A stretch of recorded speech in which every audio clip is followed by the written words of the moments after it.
नागपूर जिल्ह्यातील कोराडी येथील सेवानंद विद्यालयाच्या क्रीडांगणावर सुरू असलेली छत्रपती शिवाजी महाराज चषक राज्यस्तरीय कबड्डी स्पर्धा सध्या संपूर्ण परिसराचे आकर्षण ठरत आहे। उपसंचालक कार्यालय क्रीडा व सेवा नागपूर विभाग, ॲमेच्युअर कबड्डी असोसिएशन ऑफ विदर्भ आणि नागपूर ग्रामीण कबड्डी असोसिएशन यांच्या संयुक्त विद्यमाने आयोजित या स्पर्धेला खेळाडू व प्रेक्षकांचा उत्स्फूर्त प्रतिसाद मिळत आहे। 30 एप्रिल रोजी राज्याच्या उपमुख्यमंत्री सुनेत्राताई पवार यांच्या हस्ते स्पर्धेचे भव्य उद्घाटन झाले। दिमाखदार उद्घाटन सोहळ्याने स्पर्धेची सुरुवात होताच संपूर्ण मैदान देशी खेळांच्या उत्साहाने दुमदुमून गेले। यावेळी नागपूर व अमरावती जिल्ह्याचे पालकमंत्री चंद्रशेखर बावनकुळे यांनी कबड्डी व महाराष्ट्राच्या मातीत रुजलेला आणि जनमानसात खोलवर पोहोचलेला खेळ असल्याचे अधोरेखित केले। ग्रामीण ते शहरी भागात वाढत चाललेली या खेळाची लोकप्रियता पाहता कोराडी येथे होत असलेली ही राज्यस्तरीय स्पर्धा क्रीडा क्षेत्रासाठी नवा इतिहास घडवणारी ठरेल असा ठाम विश्वास त्यांनी यावेळी व्यक्त केला।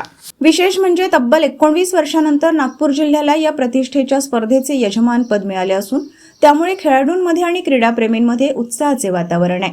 स्पर्धेच्या दुसऱ्या दिवशी 1 मे रोजी केंद्रीय मंत्री नितीन गडकरी आणि ज्येष्ठ अभिनेते जॅकी श्रॉफ यांनी मैदानावर हजेरी लावत स्पर्धेचा थरार अनुभवला।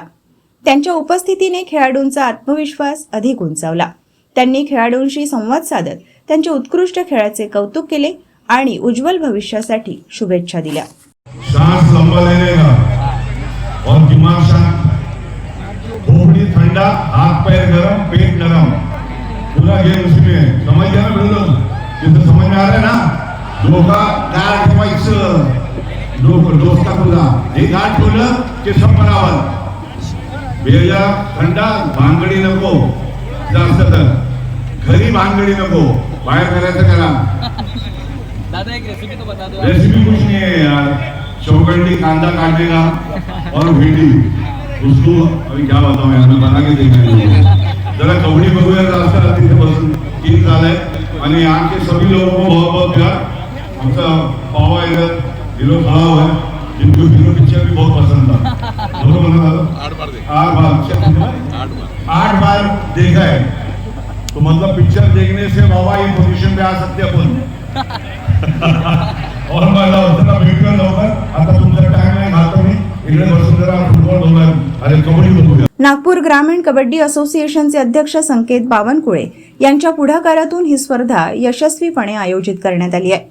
बघा, विदर्भाकरता आणि आपल्या नागपूर ग्रामीण करता ही खूप मोठी बाब आहे, कारण 19 वर्षानंतर आणि आपल्या विदर्भाला कुठेतरी चांगलं खेळ इथे मिळत आहे। मला खूप आनंद होत आहे आणि असेच आम्ही आमचं असोसिएशन प्रयत्न करेल की असेच बरेचसे मॅचेस आम्ही करू। खेळामध्ये कधीतरी यश येतो नाही तर कधीतरी पराजय होतो, पण जे पराजय मुलं असेल किंवा यशस्वी मुलं असेल त्यांना कुठेतरी गव्हर्नमेंटनी सवलत द्यायला पाहिजे, म्हणून आपल्या महाराष्ट्र गव्हर्नमेंटनी हे आपल्याला सवलत दिलेली आहे। एक शेवटचा प्रश्न असा आहे, ज्या पद्धतीनं काही बघा, इथे जे पण प्लेयर खेळलेले आहे यातले काही प्लेयर जे आमच्यासोबत येते 4 दिवसात खेळण्यात ते प्रो कबड्डीमध्ये खेळलेले आहे आणि आता समोरच्या याच्यात खेळत पण आहे। आमचं असंच म्हणणं होतं की नागपूर असेल आमचे विदर्भाचे अध्यक्ष यांचा विजनच हे होतं की विदर्भाचं जे लोक आहे त्यांना कुठेतरी मोठ्या लीगमध्ये प्रोत्साहन भेटलं पाहिजे, कुठेतरी मोठा त्यांचा शिडी भेटली पाहिजे। विविध मान्यवर, पदाधिकारी, अधिकारी, खेळाडू आणि हजारो क्रीडाप्रेमींच्या उपस्थितीत स्पर्धा रंगतदार पद्धतीने सुरू असून प्रत्येक सामन्यातून रोमांचक क्षण अनुभवायला मिळतात। कोराडीची ही कबड्डी स्पर्धा केवळ एक क्रीडा स्पर्धा नसून महाराष्ट्राच्या पारंपरिक खेळांच्या वैभवाचे आणि एकतेचे प्रतीक ठरत आहे।